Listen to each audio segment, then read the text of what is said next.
Hello, everyone. Welcome back to another episode of 160 Characters.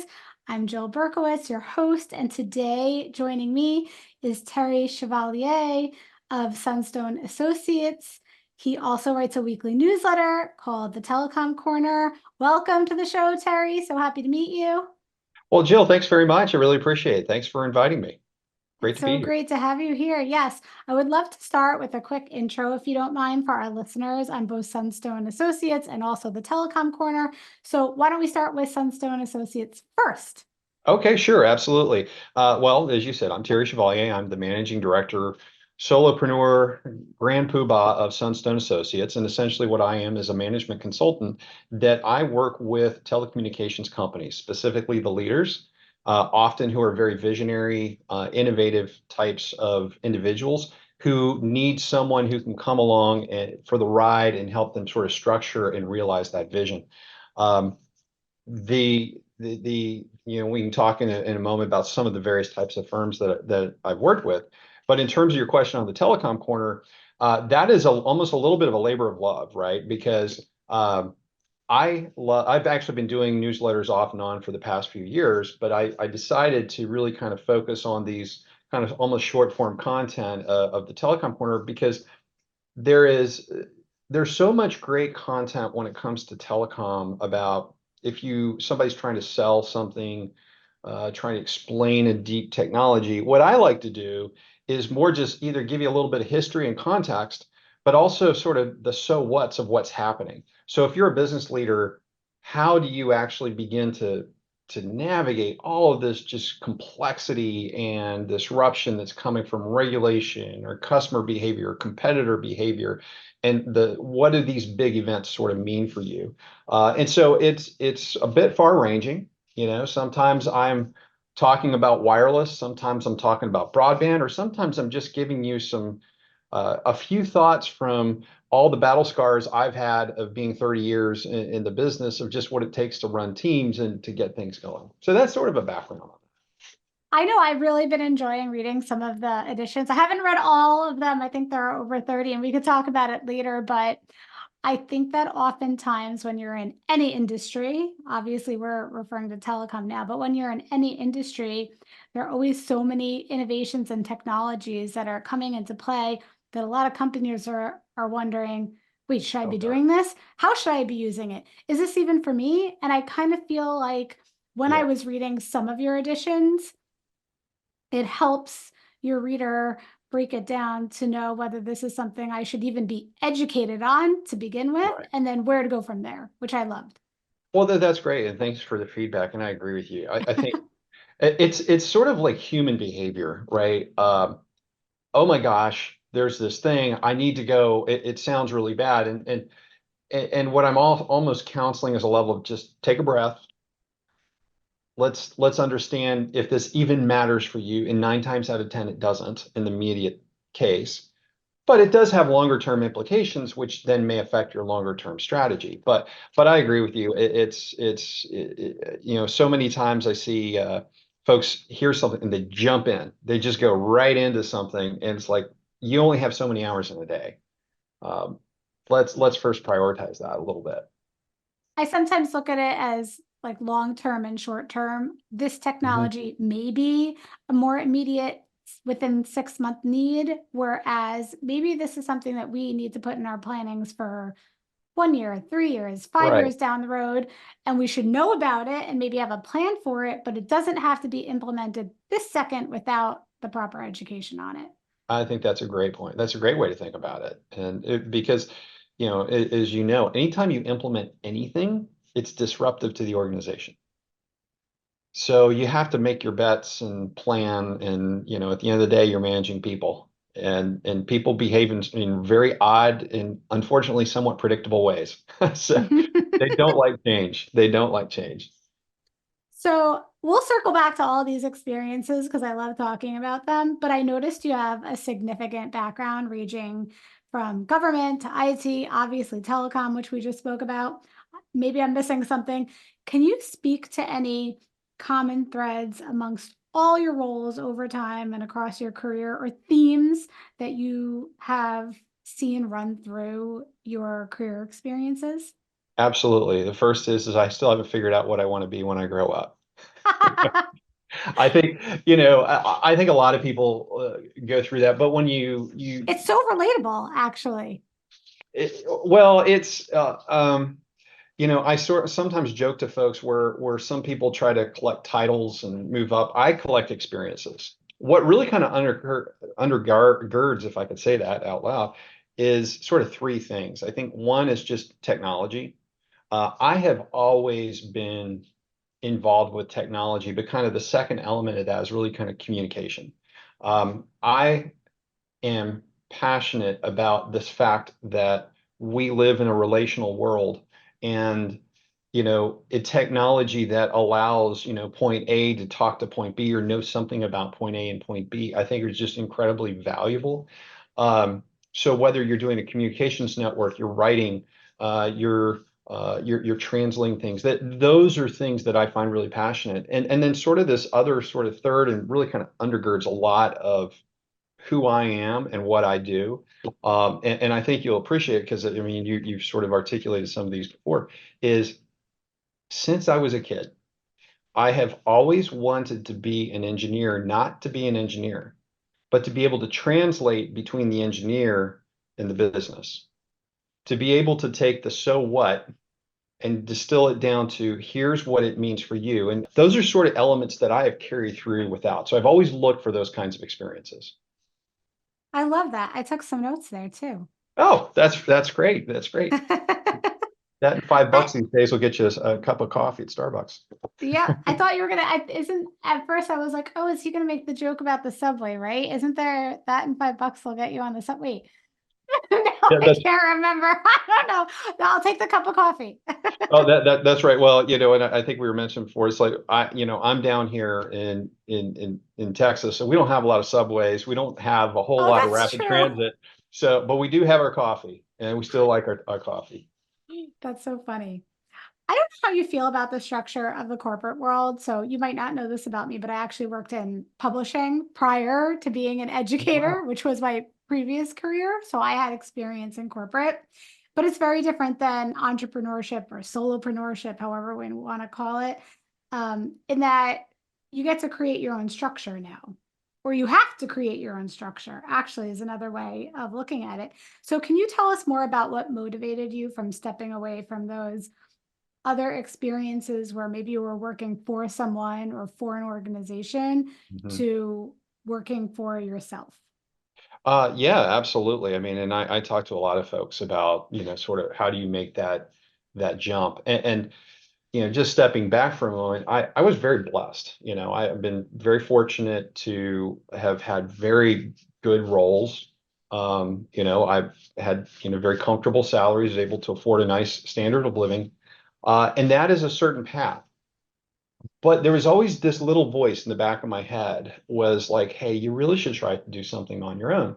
Now, my dad worked for himself, and I saw this. I also saw the struggle. So it wasn't like I was walking in with sort of rose-colored glasses about what things would look like.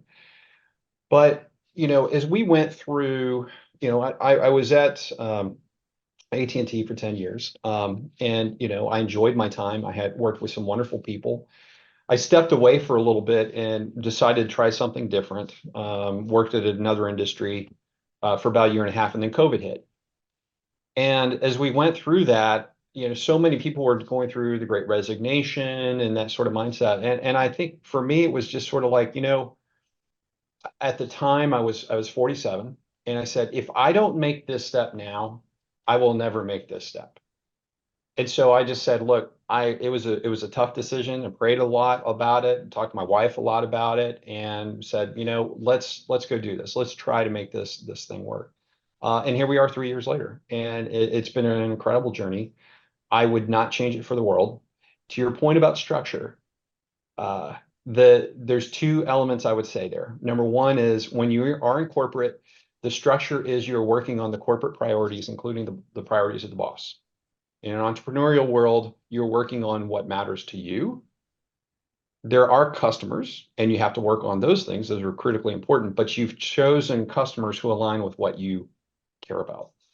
The second thing is what I always find is the amount of personal development you get being an entrepreneur or working for yourself is phenomenal because when you're in a corporate world, there's always somebody around you who knows how to do certain things. It hides your weaknesses.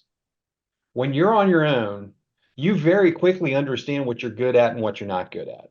And so you have to start focusing on how do I get, do I go find somebody who can do that for me? Do I develop that skill myself? Do I invest in a tool or a capability? But what are the things that I need to do? And you get laser-like focused on what's really important because, if you don't sell, you don't eat. It's really that simple. And I love that. I love that element of it. It's so interesting. I was listening to what you were saying about how, I guess it was around COVID time. So when you sort of made this jump, and I actually resigned from my job just prior to COVID Oh, with geez. the intention of taking 1 year off and revisiting, am I going back to teaching? Am I going to do something different? And then it was COVID. And I said to myself, this isn't the time to jump back into it because this is really an opportunity for me to try something different and do something else. I can always go back to education. I loved it. My heart is there still, Right. but it's interesting how we had kind of a parallel that way, even though two Sure. totally different experiences. But I had a similar thought process where I was like, if I don't do it now, when am I going to do it? I think that's great. That is what I've seen a lot of people. I mean, COVID obviously with all the challenge and the heartbreak that we went through with that. At the same time, people for the first time in a long time were outside. They were at home. They were be able to reshift their priorities, and they said, "Wait, this is actually more important to me." And so I think that kind of led to some of those elements of the Great Resignation. But I think that's fantastic. I mean that's a lot of it. And there was a quote I had seen somebody put out, and I can't remember who did it, but it was something to the effect of no one ever regretted leaving a job too early. Mm. And you think about that, it's true because you get on to the next thing and there's just all this excitement that comes along with it. And so yeah, I think COVID kind of reestablished priorities for a lot of folks. I am one of many who decided to do something like this. I think you're right. I don't think it's uncommon. Did you have any fears when you went into this? I mean, I know you What, said that you watched your father do it, sure, and so you sure. weren't oblivious to the work that it took and the mindset that you needed, but did you have any fears going into it? Well, there's always uncertainty, right? And, Mhm. again, I was very fortunate.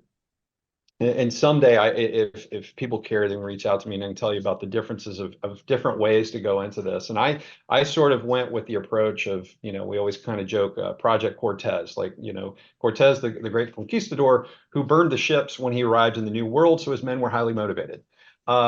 That's essentially what I did. As I said, look, I'm just going to go do this. I have some thoughts and direction, but I don't know all the details. But I did that because I wanted to be incredibly focused. Now, that put a lot of uncertainty and risk in. And part of the reason I laughed is because it's like a daily grind. People don't get, Mhm. there's you've just pulled the platform out of a comfortable W-2 job. You're in lukewarm water. You just don't want to get out of that. I've taken that safety net away. So now you start thinking about things like the safety net. And I will be the first to tell you, I mean, there's always a couple of fears that everyone deals with. Number one, fear of failure. And that is a fear that is endemic to human beings. And that is something that can be out there. The second one you run into a lot is imposter syndrome. Mhm. The worry that, oh gosh, who is ever going to work with me? And over time you start to reflect and you're like, well, wait a minute, who can do what I can do? Who has had those kinds of experiences? Who sort of has set themselves up to help people like this? it takes time to work through those things, and it's a daily effort. I mean, you have mindset techniques, you have to set aside meditation, whatever works for you. Um, but there's absolutely things that are out there, but it's also incredibly rewarding because you get to the other side of it. When I definitely experienced imposter syndrome at the beginning of this role that I'm currently in, because I've been learning a lot from people who've been in marketing for years, and I'm watching them, maybe 10, 20 years of marketing, maybe more. And here I am, not a marketer, but I'm Mhm. writing content to drive a marketing engine. And part of my thought process was like, how am I qualified for this? And then a friend said to me, but Jill, you're coming to marketing with a different perspective than maybe I am. I'm coming to marketing with, yes, years of experience or the education, but you're walking in with a different perspective. And so, yes, you have to learn the acronyms, and yes, you have to learn a lot of the things, but set the imposter syndrome by the wayside, because you are totally capable of this role. Otherwise they wouldn't have hired you for it, or put faith in Well, you to do it. And I've learned that along the way too. I do have strengths and weaknesses, obviously, and things that are maybe out of my realm, but I did see what she saw, and that I'm coming to the table with maybe something different than somebody else would have been. Absolutely. No, and that is, it's absolutely commendable because I think everybody struggles through those things, but you are absolutely right. And I'll tell you an observation I've had over the years is that sometimes people underestimate the simple value of an objective point of view. Mhm. We get so wrapped up in the day to day and the things that are in front of us. There's something glaringly obvious that anybody else coming in can look at, or maybe it's not glaring, but somebody who's in the know and knows that space is going to look and say, "Hey, you haven't thought about X, Y, and Z," and that has huge value. Just an example, I've had some conversations with different clients, and they talk through, "Hey, here's kind of my vision, my strategy," and I look at it and I say, "I like what you have. I think you have some gaps here and here." Because you're focusing on one type of metric, but you've completely missed this other piece that if you don't get that part right, you will be in the 70% of projects that fail. So it's things like that. And so I agree with you. I think we have to get comfortable stepping into who we are and what we know. Acknowledge what we don't know, acknowledge where we have some shortcomings, but be confident in, hey, we've been there. Got the scars to prove it. Now that I've got some backgrounds on how you went from, I'll say, the corporate world, even though there were other experiences involved, to going out on your own and putting faith and trust in yourself, let's actually talk a bit more about Sunstone. I know that it's a management consulting firm for companies in the telecom ecosystem. I know you help with business growth and development, in addition to many other services. I love that you talked about listening to a vision and then helping them see that vision or take it to the next step. Can you share a bit more about the types of clients you work with? Sure, sure. I'll talk about two. You're in marketing now, so I'll talk in terms of like almost like a demographic view, but also sort of a psychographic, perspective. I work with a variety of different clients in the space. So I will work with folks who are involved with rural broadband deployments. So think in terms of your local telephone company, small wireless internet provider, uh, those kinds of folks who are basically trying to provide a service to their communities. They come from the communities. That's kind of one path. I also work with some of them in a related which is around the idea of like those who are looking to potentially transition their business at some point in the future, which could be a succession, it could be a sale. I'm not a broker, but people underestimate the effort that it takes to set a company up to be in a position to actually sell it or to transition it. Um, on the mobile side, I tend to work with very innovative, smaller companies. Think about companies that are involved in things that we call like Open RAN technologies, things looking at, how do I advance, 5G to 6G, if we start throwing numbers again, that's not necessarily the right way to do it, but something like that. And then I also, honestly, Jill, there's other clients I work with that are not telco, because Mhm. a lot of the things that I bring will apply to a lot of small businesses, regardless of organizations. The psychographic of all the people that I work with, though, kind of boils down to, as I said, they're visionaries. There is something that they see a vision bigger than themselves and where they are, but they may have some ideas of how to get there, but they don't know exactly how to pull that together. I hear a lot of, I've got great consultants, I've got great accountants, but I don't have somebody who can help me pull it together, and see the vision.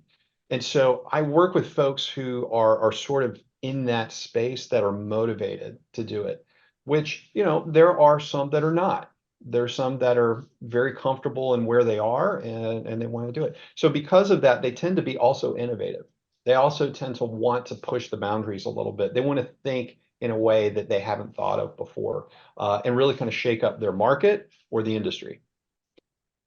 Do you ever have to disqualify a client, meaning you have a discovery call, they're interested, but you recognize you're not a right fit for each other, for either what they're Mhm. looking for or what you can service? Yes, I do. I do see that from time to time. And a lot of times it's very quickly apparent, depending upon how quickly they can make a decision. Visionaries find ways to make things happen. They'll make a decision. If they have to really think about it, or they have lots of layers of bureaucracy, it's probably not the right fit. It's probably not the right fit, because again, those things are indicative. If you want to be pushing and innovative, you have to have a acceleration in your decision-making activity. That is a differentiation relative to every other competitor that you're dealing with. Do you think there's an element of visionaries being willing to take risks too? Oh, absolutely. Absolutely. I think they go hand in hand. The biggest challenge sometimes visionaries have is they may want to take too many risks.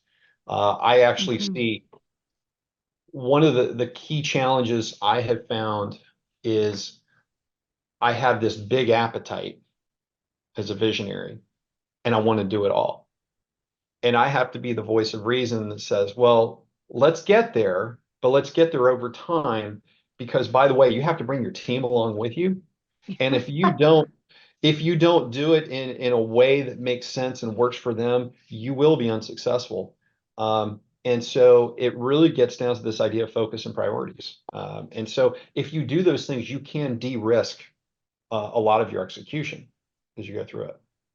It sounds to me like having a proper timeline is so important here too, and to know what we kind of spoke about this before when we were talking about innovation and tech and Right. when to adopt it and when to kind of pause on it. But it seems like this is similar. Like, okay, Mhm. we have all these visions.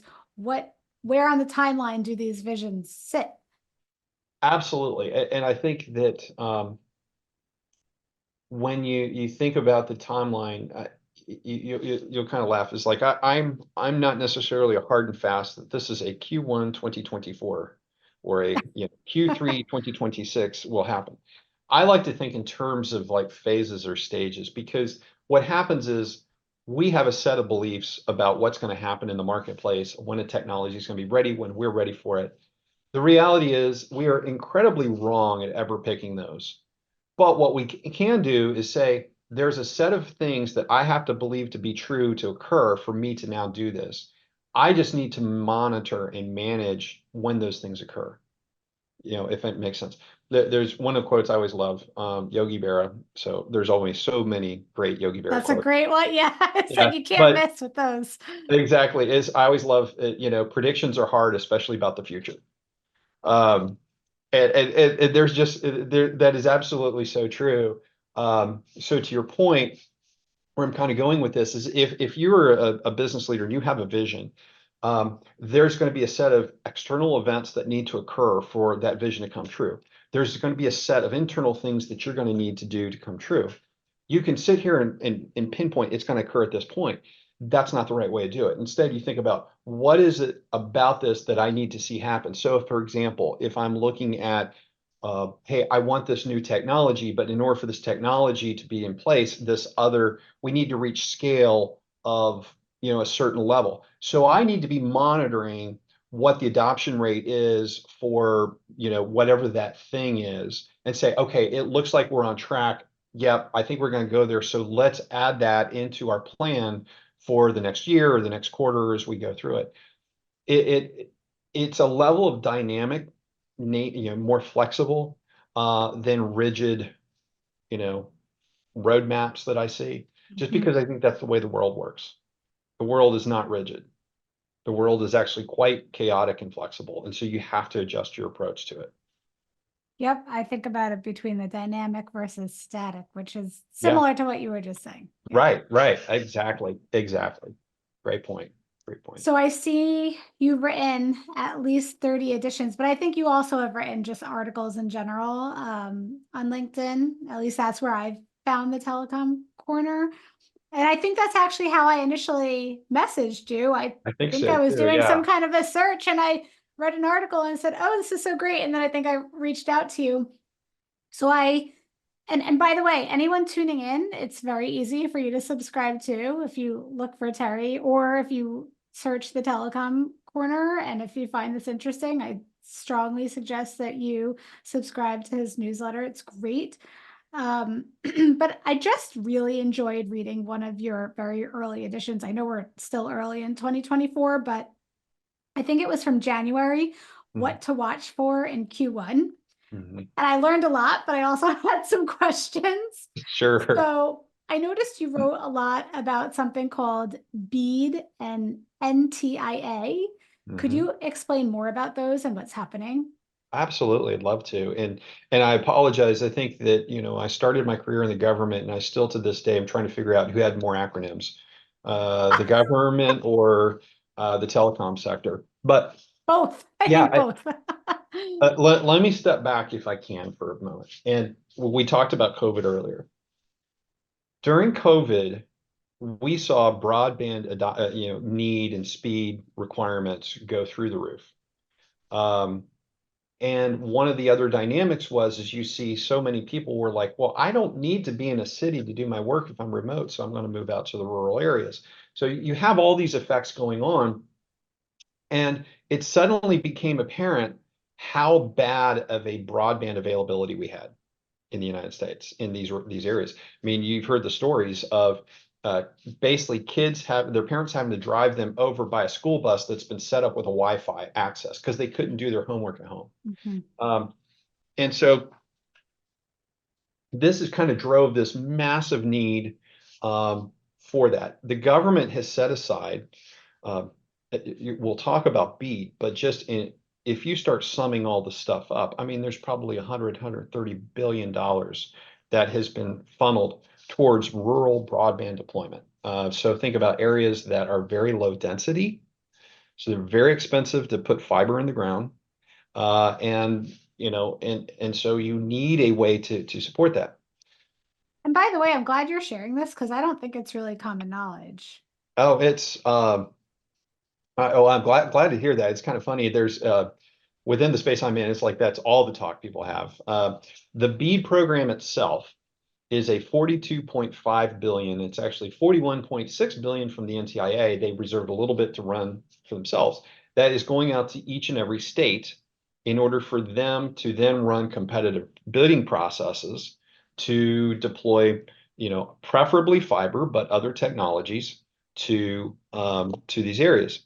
So this whole BEAD process has been going on for a couple years now. It is one of the most complex undertakings because It sounds it. it is because, when you get involved in grant processes, there's different, most companies are used to applying for a grant and going to a federal agency. So there's one authority and there's sort of one process.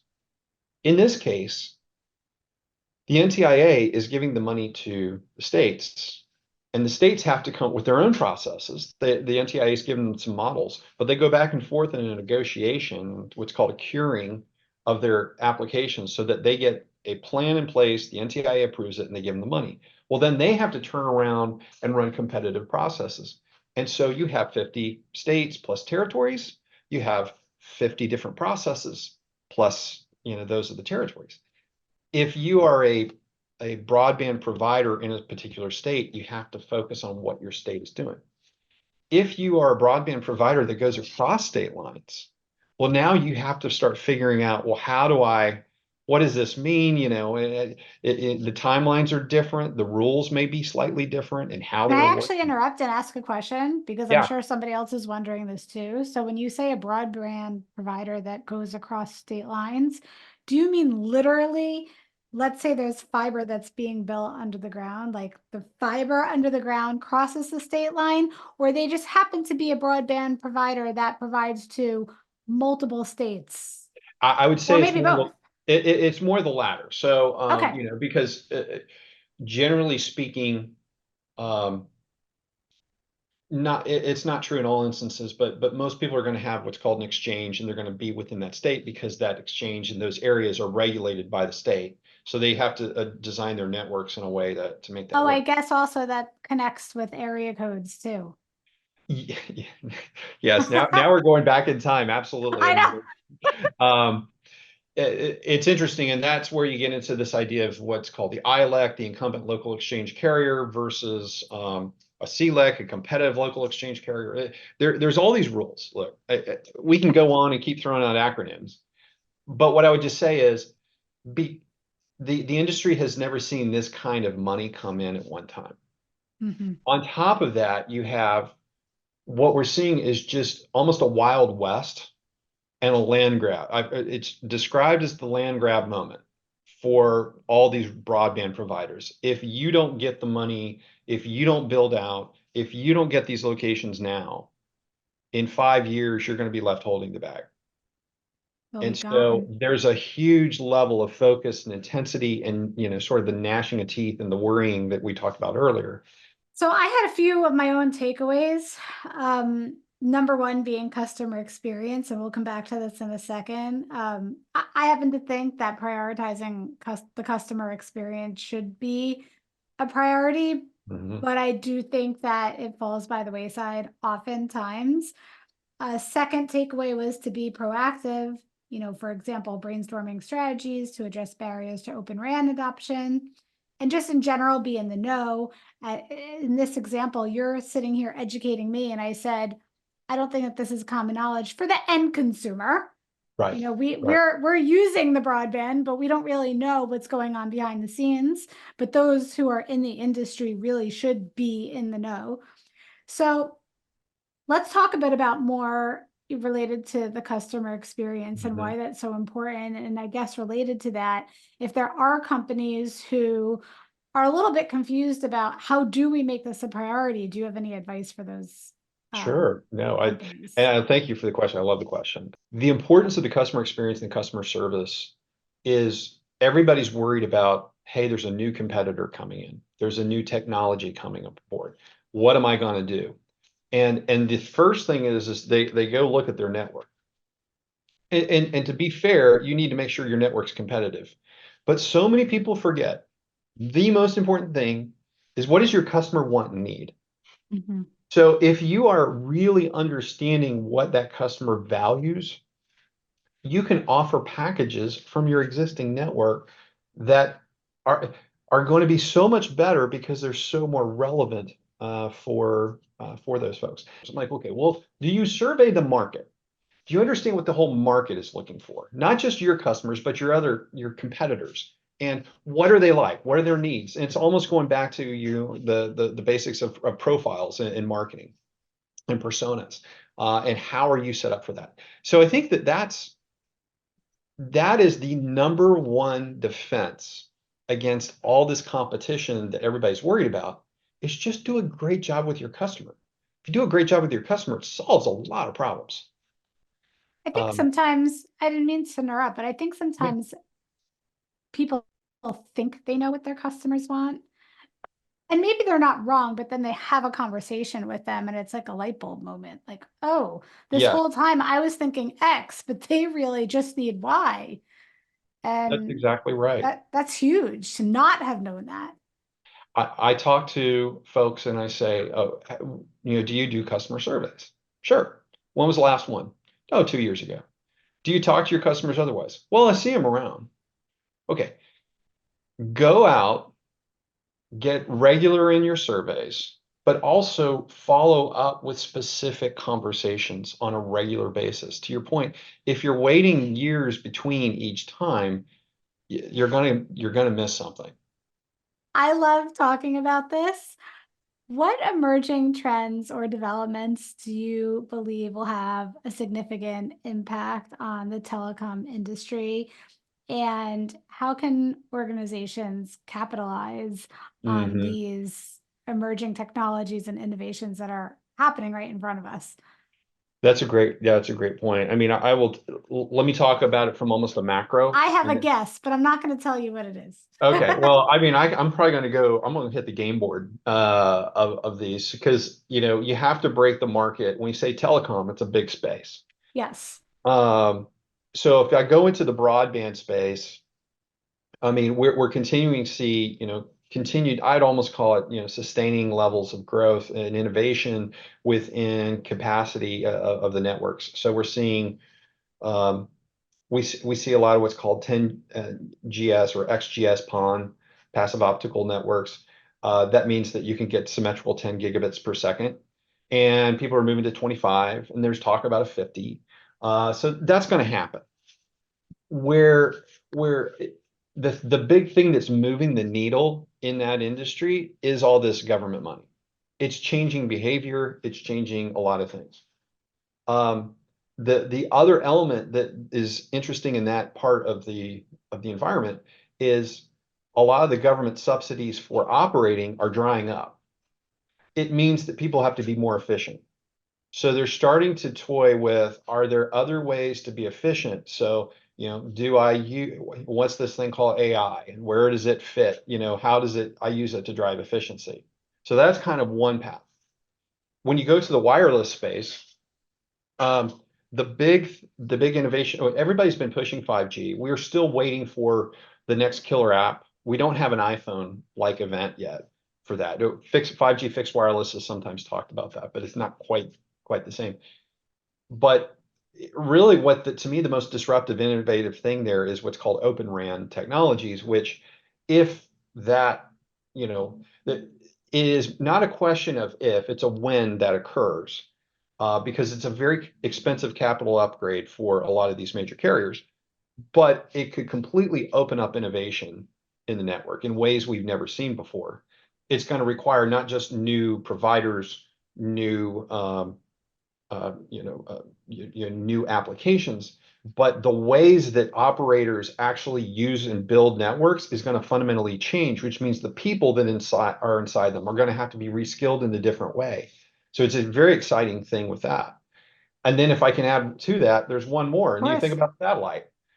We got LEO satellites, coming out, and so we have this dynamic of now with a low Earth orbit, you can get this lower latency, and so suddenly I can get signals anywhere. And then there's this mash between the LEO satellites and the wireless coming together, and like we're going to do texting from space. So my 160 characters is going to be going up and down, through Elon Musk's satellites. You got the reference, by the way. Yep, I did. I've been around, unfortunately, for a while.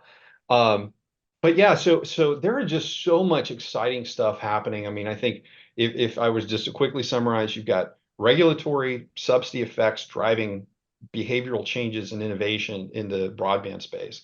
You've got this new technology that can fundamentally change the capital structure and the makeup of wireless. And then you've got this really interesting thing called satellites that have tried to do it in the past, been unsuccessful, but seems like now this may be the time, the inflection point where this is starting to come together. It's a very fertile ground for a lot of people. I hear people always talk about AI and ML, and I'm always like, okay, well, it depends upon what your application, don't focus on the technology. What are you trying to do? And then bring the right technology in. And by the way, if you're going to use AI and ML, make sure you got good data, because garbage in, garbage out. And most of them don't even have good data to You make make that a work. really good point on So that last. Yeah, that's a good point about the yeah. data. So it's things like that. I know it's a little all over, but hopefully that's helpful. Well, But if guess not, what? I was actually wrong in my prediction because I totally thought that you were going to maybe say AI right out of the gate, and we didn't. You talked about so many other things there that I didn't anticipate, and I love that because I was really fascinated by it. I know you mentioned AI at the very end, but you also mentioned it with hesitancy. I did because um, so first of all, I think artificial intelligence is phenomenal in sort of this generative AI world that we're really in. Hmm. Um, but having worked at some of these large companies and understanding that effectively machine learning is, my old parlance of like a giant regression analysis. So if I get bad data coming in, the quality of my output, my AI model, is going to be pretty poor. And a lot of people I've seen also are getting excited about AI and ML, and suddenly your valuation pops just simply because I said the acronym. But I've always believed the issue is going to be for the operators. How do you do it? Okay, well, what is it? But then you have to go back to, well, what are you trying to do? Hmm. And does, artificial intelligence actually make sense for that? Like, what is the goal? What is the goal? Because otherwise, you've got a hammer looking for a nail. It is much better to be thoughtful about what does success look like? What are the options? Is artificial intelligence one of them? You're going to use, maybe there's some other sorts of efficiency, other kinds of software. Maybe you just retool your processes. Maybe you don't even need the process anymore. So what are the ways that you go through to figure that out? And then if it is artificial intelligence, well, how do you do it? What does that actually look like to go through a process for implementing it, and then having the quality control, and how do you maintain it, and how do I make sure it's working? So yeah, I'll stop talking on that. But yeah, I'm kind of on I love technology, but I'm probably more on that, what is the Jeffrey Moore adoption curve? I'm not necessarily an early adopter. I'm like early majority. You got to prove it a You little want bit. to observe, yeah, you want to observe a bit first before you hop right into the pool. That's right. That's right. So now that you talked about all these emerging trends or developments, even including the concept of government money, which may not be a technology, but could be used toward technology, how do you envision, continuing to evolve and expand on Sunstone Associates to kind of keep up with what's going on in the market? Yeah. Well, thank you for that. It's a great question. Um, I spend a lot of time. The first thing is that I envision that I'm going to have to continue to spend a lot of time investing in just understanding what's going on. That means continuing to talk to people as we go through this. Where I'm thinking about things is in the context of what are the sets of services that are going to be most helpful based upon, as I think about these things occurring, where are the problems that people are going to have? And so how can I best position to help them with those problems? So if it's a rural broadband, you got a BEAD grant. Well, maybe it's grant compliance. Well, maybe that's not something I want to do, but do I have people that I can bring to bear to support them in that? Or, hey, somebody else got the BEAD grant. Now we're overbuilding. Okay, well, maybe there's some competitive strategies and going back to our customer experience work that we could do to help address those points. Or maybe there's broader. If you're in this open RAN world, it's, well, how do I actually become part of that ecosystem? How do I what are the things I can do beyond just grants? Because I do some work on grants for those for the government work there. What else can we do to position that? And yeah, I think it's really kind of evolved as the needs. But I go back to, I'm looking for those visionaries. I want to be able to support them. I was just going to say that my overall takeaway in listening to everything that you said today is that you really truly stay true to your values and your convictions and what you believe in. Oh, So well, thank you for that's that. amazing. I appreciate that. Thank you. Hopefully that comes across as well as the customers out there. I'm sure it does. If Yeah. I, as maybe not your customer, but if I'm here on this other side interviewing you and asking you questions and I'm gaining that, I have to imagine that your customers do too. Well, thank you for that. That's high praise. Thank you very much. So thinking of all the other people on the other side like me who might want to get in touch with you, what is the best way for them to reach out if they are interested? Probably the easiest way to find me is on LinkedIn, is to look me up, Terry Chevalier, Chevalier. I do have a website. It's sunstoneassociates.com. And either way, you can reach out and get a hold of me. I'd love to have a chat with anybody who would just love to talk telco. That's amazing. I love chatting with you. I hope you enjoyed it too. Thank you so much for being such a wonderful guest. Well, Jill, thank you so much, and thank you for being such a wonderful host. Thank you. Thank you so much for the time. Talk soon. Okay, thanks.